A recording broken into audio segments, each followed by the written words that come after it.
Hello, my dear students. Today we are going to start our Marathi. I am directly taking the third lesson of Marathi. तीसरा poem हम लोग पहले लेते हैं. Okay. इयत्ता 7वी मराठी पाठ 3 माझ्या अंगणात. माझ्या अंगणात. माझ्या मतलब मेरा. अंगण. अंगण मीन्स जो घर के सामने जो जगह होता है, घर के सामने कभी कभी आसपास में, मतलब चारों तरफ थोड़ा सा जगह. हम यहाँ पर तो हमारे सिचुएशन में तो नहीं, यहाँ पर सब फ्लैट सिस्टम है, लेकिन पहले पहले ऐसा हुआ करता था. और अगर आप गांव में जाओगे तो आपको घर के सामने थोड़ा सा जगह दिखेगा या थोड़ा सा यार्ड. ओके. घर के आंगन, तो अंगणात मतलब मेरे घर के आंगन में. चलो हम पोएम स्टार्ट करते हैं, लेकिन पोएम स्टार्ट करने से पहले ये पोएम जो लिखा हुआ पोएट यानी जो कवि है उनका थोड़ा सा परिचय लेते हैं हम. ये कविता लिखने वाला कवि का नाम है ज्ञानेश्वर कोळी. उनका जन्म कभी हुआ है 1956. जन्म हुआ है 1956. जगणे माझे आयुष्याच्या वाटेवर घन दाटलेले छावणीच्या कविता आकाश पेलताना हे कविता संग्रह. ये सब उनके कविता संग्रह का नाम है. कविता संग्रह यानी ग्रुप ऑफ पोएम्स. आठ आण्याचा गुळ हा कथा संग्रह प्रसिद्ध. ये एक कथा संग्रह यानी स्टोरी का एक ग्रुप है, वो बहुत ही प्रसिद्ध है. प्रसिद्ध मीन्स फेमस. अभी ये कविता में कवि क्या कहना चाहते हैं. शेतकरी शेतात रात्रंदिवस काम करतो. शेतकरी यानी फार्मर शेतात खेती में रात्रंदिवस काम करतो यानी दिन रात मेहनत करते हैं. जेव्हा त्यांच्या शेतात खूप धान्य पिकते तेव्हा त्याला खूप आनंद होतो. जब उनके शेतात यानी खेती में खूब बहुत सारे धान्य अनाज पिकते हैं, उगता है या होता है, तेव्हा तभी त्याला खूप आनंद होतो, उन्हें बहुत ही खुशी मिलती है. प्रस्तुत कवितेतून शेतकऱ्याच्या मनातील विविध भावनाचे वर्णन कविने केले. प्रस्तुत कवितेतून यानी यहाँ पर दिया हुआ कविता के जरिए शेतकऱ्याचं मनातील यानी फार्मर के किसान के मन का विविध भावना, विविध यानी अलग अलग तरह से, मतलब अलग अलग तरीके का भावना फीलिंग्स वर्णन के लिए आहे यानी उसका एक्सप्लेनेशन किया है. तो चलो हम अभी कविता देखते हैं. गहू शाळवाचं मोती काळ्या रानात सांडलं आणि माझ्या अंगणात लख चांदणा पडलं. गहू क्या है. गहू यानी वीट, एक ग्रेन है जो हम उसके चपाती, उसका आटे का चपाती बनाते हैं. गहू. शाळवाचं मोती. शाळवाचं म्हणजे ज्वारीचं मोती.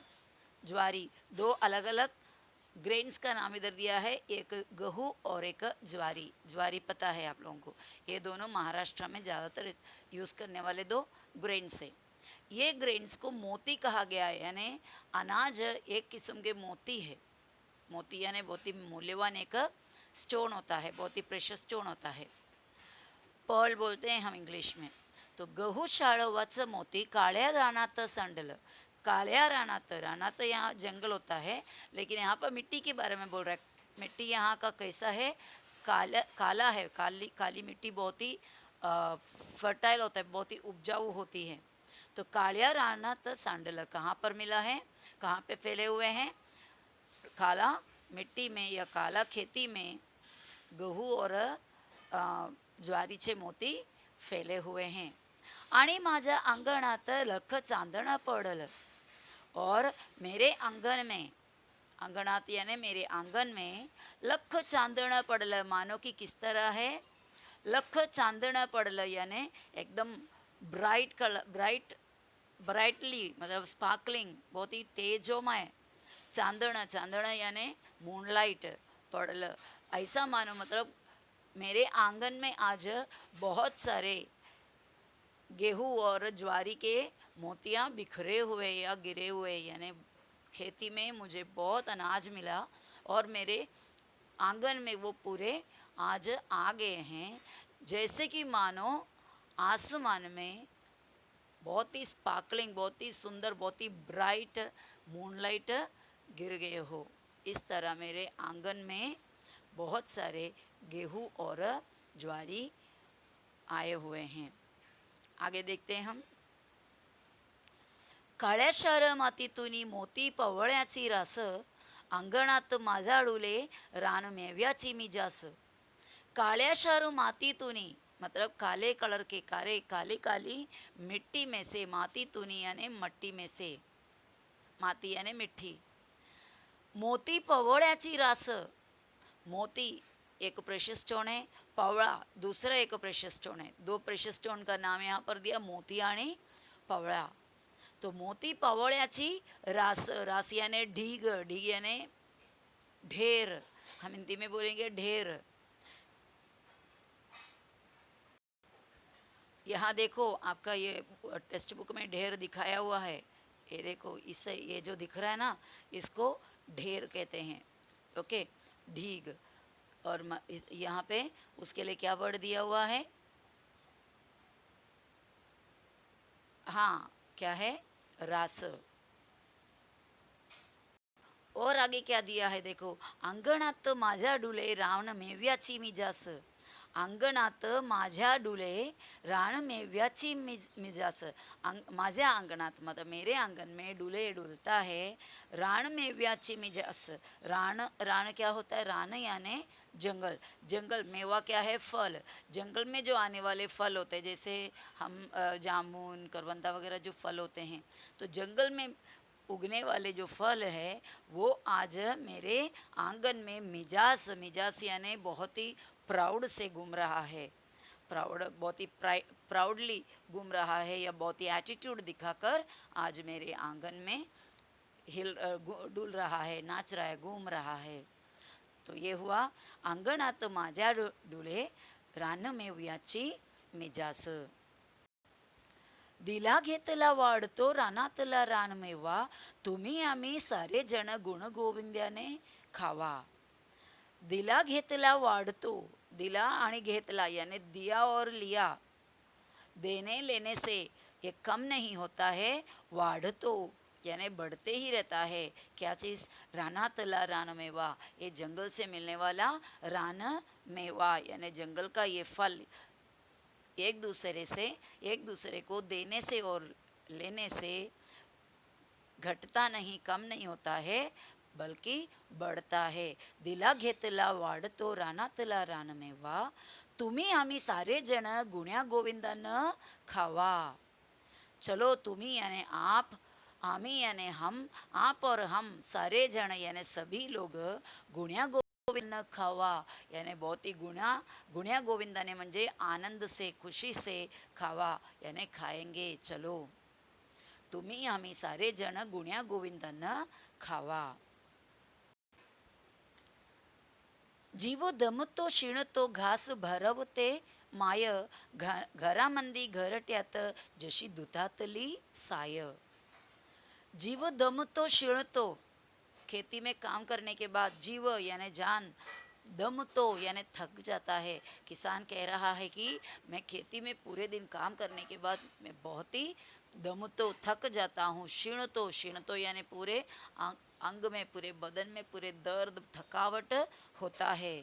घास भरवते माय, और घरी परतल्यावर, घर में वापस आने पर क्या करते हैं? मुझे थका हुआ पाकर माझी माय, माझी आई, मेरी माँ घास भरवते यानी निवाला मुझे खिलाता है, अन्न का निवाला मुझे मेरी माँ खिलाती है। यानी बेटा खेती में मेहनत करके काम करके थक कर आते हैं तो इतना भी जान उसमें नहीं बचता, इतना थक जाता है कि वो खुद खाना निकाल कर खाए तो उसकी माँ बहुत ही प्यार से उसे घास भरवते यानी निवाला खिलाती है। घरामंदी घरट्यात जशी दुधातली साय, घरामंदी यानी घरात, घर के अंदर, जैसे कि मानो घरट्यात यानी चिमनी अपने घरट्यात, कितने घर मतलब घरटा मतलब घोंसला, घोंसले में कितने चैन से रहता है, इसी तरह मी माझं घरात जशी दुधातली साय, मेरी माँ जब मुझे अन्न भरवते हैं मतलब खिलाती है, तब ऐसा मानो जैसे मेरी माँ किस तरह खिलाती है, जैसे दुधातली साय, दूध में का मक्खन जैसा या दूध में का मलाई जैसा इतने प्यार से मेरी माँ मुझे खाना खिलाती है. जीव दमतो शिणतो घास भरवते माय, घरामंदी घरट्यात जशी दुधातली साय. आगे क्या दिया हुआ है देखो. अंगणात आज माझा दाना टिपती पाकर, दूर उडून या जाता आसू येती गालावर. अंगणात आज माझ्या, मेरे आंगन में दाना टिपती पाकर, बहुत सारे दाने पड़े हुए हैं. किसान खेती में से अनाज ले आने के बाद आंगन में ऐसा फैला कर डालते हैं, थोड़ा सूर्य प्रकाश लगने के लिए, थोड़ा सूखने के लिए, ताकि वो खराब ना हो. तो अंगणात आज माझ्या दाना टिपती पाकर, मेरे आंगन में पूरे दाने भरे हुए, तो वो चुनने के लिए, वो चुगने के लिए कौन आते हैं? पाखर, चिमनी. दाने टिपने मतलब दाने चुगने के लिए बहुत सारे पाखर आते हैं. देखो यहाँ पर नीचे पिक्चर में दिया हुआ है. दूर उडून या जाता आंसू येती गालावर. दूर उडून या जाता यानी ये अनाज खाकर ये दाने चुगने के बाद दूर उड़ून या जाता, जब दूर उड़ के चले जाते हैं मेरे आंगन से, आंसू येती गालावर. मेरा आंगन, मेरे गालों में या मेरे गाल पे आंसू येता है, यानी मेरे आंख भर आ जाता है. अरे ये चले तो गया. जब ये चिमनी आती है तो मुझे बहुत ही खुशी मिलता है, और लेकिन जब ये उड़कर दूर चले जाता है तो माझा डोळ्यात आंसू येते, यानी माझ्या गालावर आंसू येते. अंगणात आज माझा दाणं टिपती पाखर, दूर उडून या जाता आंसू येती गालावर. तो ये बहुत ही सुंदर सा एक कविता है, जिसके अंदर शेतकरी यानी किसान ये भावनाओं को व्यक्त किया हुआ है. So my dear students, I hope you must have understood the poem. So go through the poem again and again, watch the video at least twice. Okay, thank you for watching. Bye bye.